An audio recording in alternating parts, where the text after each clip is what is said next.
बिस्मिल्लाहिर्रहमानिर्रहीम। अस्सलामु अलैकुम वरहमतुल्लाहि वबरकातुह।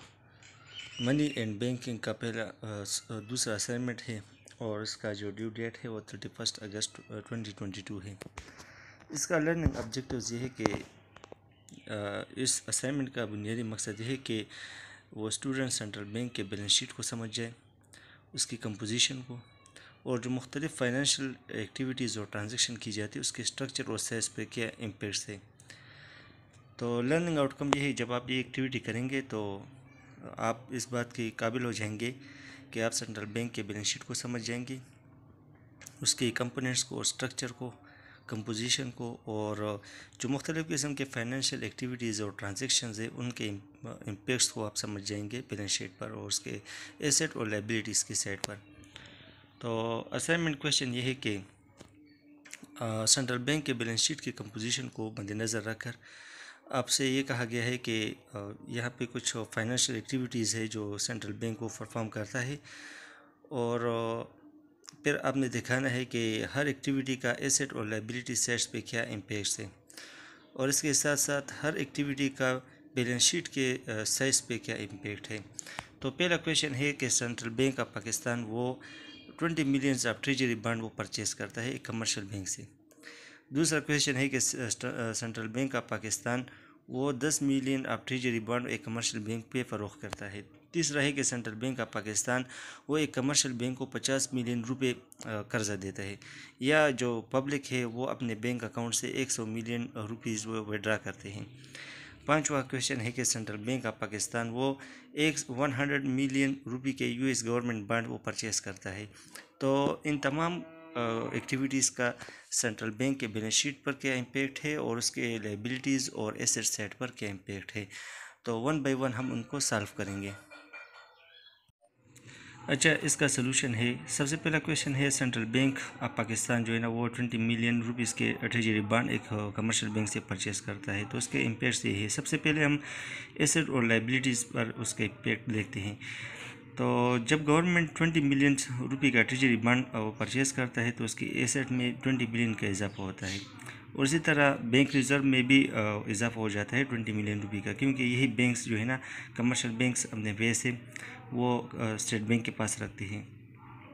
तो उसके एसेट और लायबिलिटी साइड पर क्या इम्पेक्ट्स होंगे। एक ये है कि जब गवर्नमेंट जो है ना वो स्टेट बैंक ऑफ पाकिस्तान वो ट्रेजरी बॉन्ड परचेज़ करता है तो उसके एसेट और लायबिलिटीज़ में इजाफा होता है। इस केस में एसेट वो 20 मिलियन रुपीज़ के हिसाब से इसमें इजाफा होता है, उस तरह लायबिलिटीज़ में भी 20 मिलियन रुपये का इजाफा हुआ। Impact on the size of the balance sheet, treasury bond को परचेज़ करना वो स्टेट बैंक के बैलेंस शीट में इजाफा कर देता है, इसके रिज़र्व में भी इजाफा होता है और मॉनेटरी बेस में भी। अच्छा, दूसरा क्वेश्चन है कि स्टेट बैंक ऑफ पाकिस्तान ने 10 मिलियन रुपीज़ के ट्रेजरी बॉन्ड वो कमर्शियल बैंक को फरोख्त किए, तो उसके एसेट और लायबिलिटीज़ पे क्या इम्पेक्ट होंगे। एसेट पर हम बात करें तो 10 मिलियन रुपीज़ का वो इजाफा हुआ और लायबिलिटीज़ में 10 मिलियन रुपये की कमी वाक़ हुई। जब सेंट्रल बैंक ऑफ पाकिस्तान वो ट्रेजरी बॉन्ड को सेल आउट करते हैं कमर्शियल बैंक को, तो उसके एसेट और लायबिलिटीज़ में कमी आती है। इस केस में एसेट स्टेट बैंक की वो 10 मिलियन रुपीज़ के हिसाब से उसमें कमी वाक़ होती माइनस है, और इसी तरह उसकी लायबिलिटीज़ में भी कमी वाक़ हुई 10 मिलियन रुपीज़ की। Impact on the balance sheet of State bank of Pakistan, जब वो ट्रेजरी बॉन्ड्स को सेल आउट करेगा, सेल करेगा, तो बैलेंस शीट के साइज़ में कमी आएगी और इसी तरह मॉनेटरी बेस में भी कमी वाक़ होगी। तीसरा क्वेश्चन है कि जब स्टेट बैंक ऑफ पाकिस्तान वो एक कमर्शियल बैंक को 50 मिलियन रुपये कर्जा दे तो उसके क्या इम्पेक्ट होंगे। तो एसेट और लायबिलिटी साइड पे ये इम्पेक्ट होंगे। उसके जो लायबिलिटीज़ में इजाफा होगा और 50 मिलियन रुपीज़ का, और इसी तरह जब ये लोन देगा तो 50 मिलियन रुपये का इजाफा होगा एसेट साइड पर। तो जब स्टेट बैंक ऑफ पाकिस्तान वो लोन्स प्रोवाइड करता है तो ये अपने लिए एक एसेट क्रिएट करता है, और इसी तरह उतना ही लायबिलिटी साइड पर भी इजाफा होता है। इस केस में स्टेट बैंक ऑफ पाकिस्तान का जो एसेट साइड है, एसेट में 50 मिलियन रुपीज़ का इजाफा हुआ, उस तरह लायबिलिटीज़ में भी 50 मिलियन रुपीज़ का इजाफा हुआ। इसी तरह उसके अगर हम बैलेंस शीट के साइज पर उसके इम्पेक्ट देख लें तो जब सेंट्रल बैंक वो लोन प्रोवाइड करता है तो उसके बैलेंस शीट के साइज में भी इजाफा होता है, इस तरह उसके रिज़र्व में भी इजाफा होता है और इसी तरह रिजल्ट मॉनेटरी बेस में भी इजाफा होता है। अच्छा, क्वेश्चन 4 है कि general public withdraw cash of 100 million rupees from their own bank account. जब लोग अपने बैंक अकाउंट से 100 मिलियन रुपए विड्रा करें तो उसका सेंट्रल बैंक के बैलेंस शीट पर क्या इम्पैक्ट होंगे और एसेट और लायबिलिटीज़ पर। तो जब लोग अपने बैंक से पैसा विड्रा करते हैं तो they force the shift from reserve to currency and the central bank balance sheet. तो सेंट्रल बैंक के बैलेंस शीट पर जो है ना वो रिज़र्व से करेंसी की तरफ शिफ्ट की जाती है। ये कैसे होता है, मिसाल के तौर पर यहाँ पे लोगों ने पैसा विड्रा किया तो रिज़र्व में 100 मिलियन रुपीज़ का कमी वाक़या हुई कि कमी वाक़ई वो करेंसी में इजाफा हुआ क्योंकि पैसे उन्होंने विड्रा किए। तो on the central bank balance sheet both currency and reserve are liabilities. हमें पता है कि करेंसी और रिज़र्व ये दोनों लायबिलिटीज़ हैं। तो जब लोग जो है ना अपने बैंक अकाउंट से 100 मिलियन रुपए विड्रा करेंगे तो ये ट्रांजैक्शन सिर्फ लायबिलिटी सेट की कंपोजिशन को चेंज करेगा क्योंकि पहले जो रिज़र्व्स थे उसमें 100 मिलियन रुपए की कमी वाक़या होगी और करेंसी में इजाफा होगा।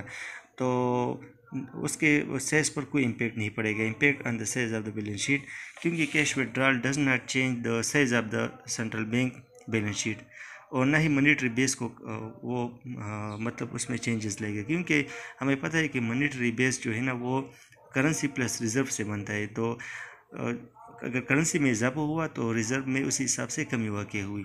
तो यही वजह है कि size of the balance sheet और इसी तरह मॉनेटरी बेस में कोई तब्दीली नहीं है। इट डिक्रीजेज रिज़र्व, इसमें रिज़र्व में कमी वाक़ई हुई लेकिन करेंसी में इजाफा हुआ, लिहाजा सिर्फ लायबिलिटीज़ की कंपोजिशन में चेंजेस वाक़ई हुई, साइज में कोई चेंजेस वाक़ई नहीं हुई।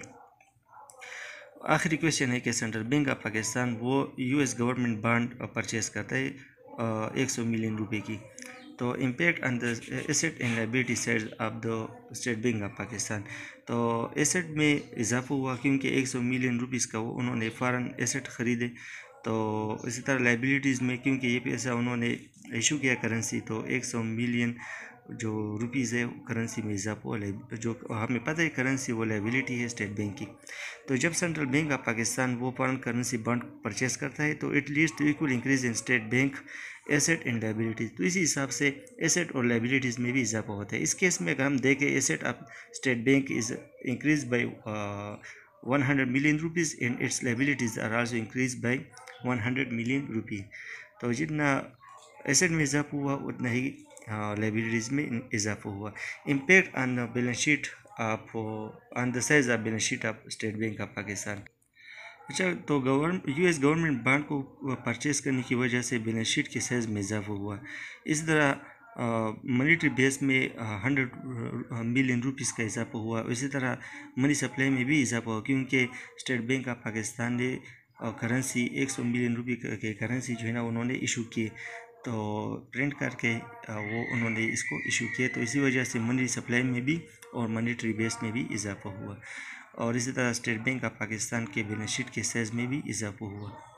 तो ये आपका सलूशन था और जहाँ पर आपको कन्फ्यूजन हो तो आप पूछ सकते हैं, इंशाल्लाह आई विल रिप्लाई। अल्लाह हाफिज़।